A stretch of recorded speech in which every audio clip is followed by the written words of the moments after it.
He was born into silence. No, not the silence you and I might know, the kind after a lullaby, or between notes of a peaceful song. This was a silence that crept in like a thief, slowly, cruelly, tragically. You see, Ludwig von Beethoven was no stranger to hardship. His father, a harsh drunk, with the dream of raising a second Mozart, drove little Beethoven hard, drilling music into his fingers before he could even write his name. By his teens, Ludwig was already conducting and composing, and by his 20s, he was dazzling across Europe. And then, the silence slowly started. Not all at once. No, fate is rarely so direct. A ringing in his ears, a dullness, a creeping fog over the only sense that mattered to him. The composer was going deaf. He could have quit, most would have. A musician losing his hearing is like a painter going blind, but not Ludwig. He didn't just continue, he created some of his greatest works the world has ever known after he could no longer hear them with his ears. He wrote music not by sound, but by memory, mathematics, and sheer force of will. He imagined harmonies, he conducted symphonies he could not hear, and when the final note had faded from the orchestra, legend has it he had to be turned around to see the audience's reaction. Was it applause? Was it jeering? What a world he lived in. Some say that he cut off the legs of a piano and laid on the floor and played, letting the vibrations be felt in him through sympathetic harmony. Some say he attached a metal bar to his piano so that he could bite it and play, and thus transfer that vibration through his body in some form of musical reassurance of what he was writing.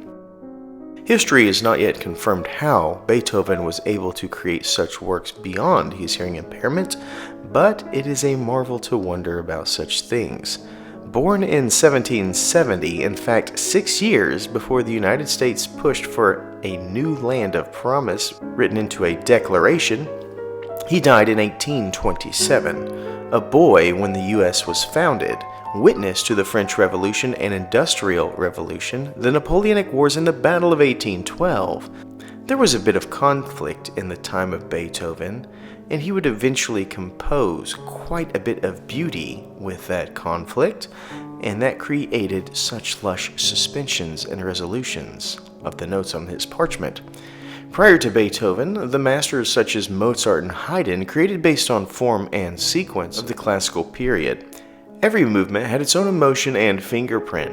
Beethoven changed all of that and is the leading transition from the former classical period to what would be called the Romantic period.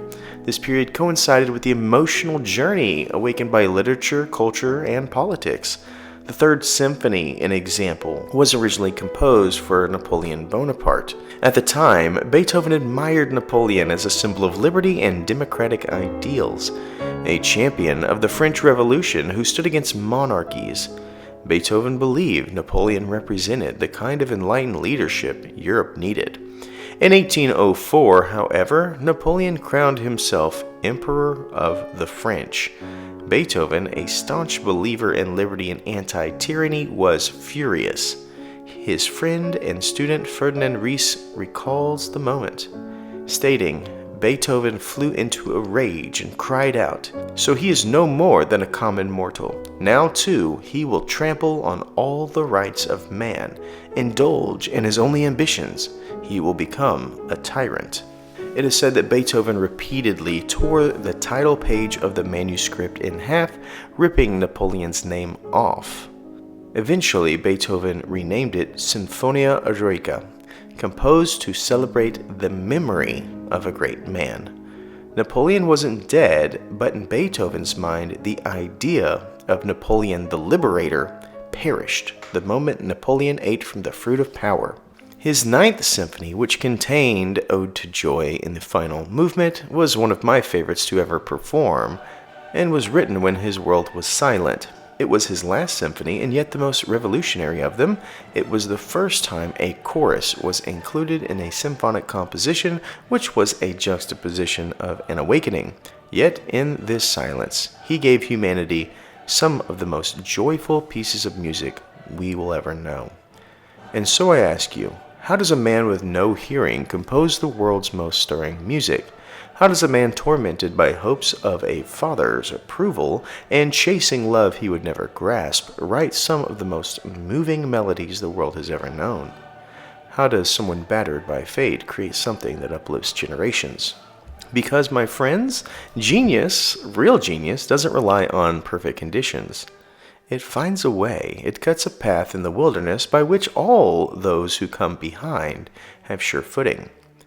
So you've heard of Beethoven, and now you've seen him in 3 nines fine silver offered to us by the issued nation of Niue in one of the most beautiful and inspiring series of humanity, the Icons of Inspiration. Notables like Gutenberg, the Wright brothers, and Shakespeare are just a couple in this most notable of series, a series that I'm so glad I have been able to follow. This series is an APMEX exclusive, meaning APMEX.com is where you will look to find your own or any of the others in this series, and is the place, of course, where I purchased mine. In fact, I have an APMEX link in the description. It looks like this. I do not get paid by this link, but APMEX does look at it and say, hey, culture of currency, are you sending people to our website to buy fun, cool things? And if so, who knows? Maybe they'll have a awesome ability to partner with us in the future and send us some cool stuff for giveaways, you name it. But we're here to see if it's right for your collection. So let's place it on our 60-point scale to see if it's right for you. When we take a look at the obverse, we are met with the best scenes in silver in recent year. We have a muse with an outstretched hand with stars cascading behind. The muse is holding the seal of Niue in the other hand, almost guiding it to new horizons. We of course see all the nomenclature needed to verify this is a coin. Joel Iskowitz is the master engraver who brings us this image and is the name we often hear paired with world classic design. It is a common obverse in the Icons of Inspiration series and is one of the best I have seen. It scores a perfect 10. Now we move to the reverse. As we see here, we have the maestro in a performance of one of his many works. I love the textures present in the littlest of places, such as the rough out in the coat playing against the smooth collar and cuffs of his shirt. Iskowitz composed this side as well as the obverse, and the beauty is simply outstanding. Beethoven's scene holding a baton is a bit interesting. The use of the baton would have been a new idea in the time of Beethoven, and to see him hold it fits with the master's impact so often seen on manuscripts. And in the field, we have an ornate performance space, and by the design and ornamentation, I would assume this hall was built or renovated in the Baroque period, sometime before Beethoven had the first rhythm of a heartbeat. This, of course, is all encompassed by the succession of piano keys, an instrument that is so fitting for some of my favorite works, such as the Moonlight and Pathétique sonatas.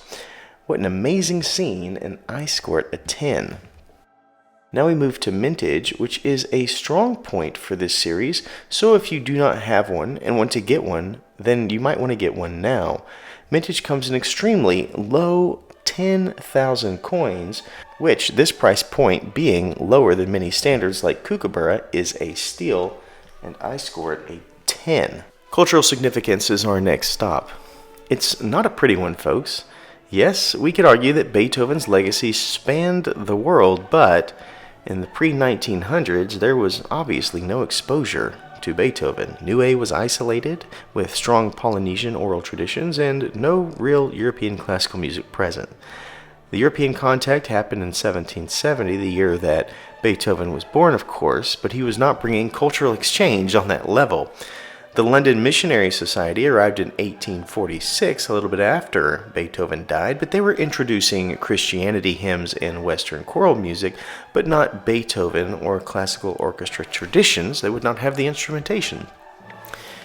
Mid-1900s, we might have had some indirect exposure to Beethoven. New Zealand, after all, oversought the island in 1901 and began leading eventual education and cultural ties. As Niueans migrated around New Zealand, some exposure to classical music, including Beethoven, may likely have occurred, even through radio broadcast, church music, though that would have been limited, school curriculum, and, of course, just being a person in the scene in New Zealand at that time. In 1974, they went to the self-governance model with the gradual global media access at that point, and with independence and free association with New Zealand, Niue slowly began expanding media. TV, recorded music, and eventually the internet would have introduced global content, including classical music, but due to its limited infrastructure, I would assume classical music would have remained niche, and it would have been more recording only rather than participation. And now, we're in modern days, I still would think there's limited exposure. It's just not the popular thing anymore, even with the internet. So with YouTube and smartphones and digital learning, Beethoven's music, yes, is now globally accessible.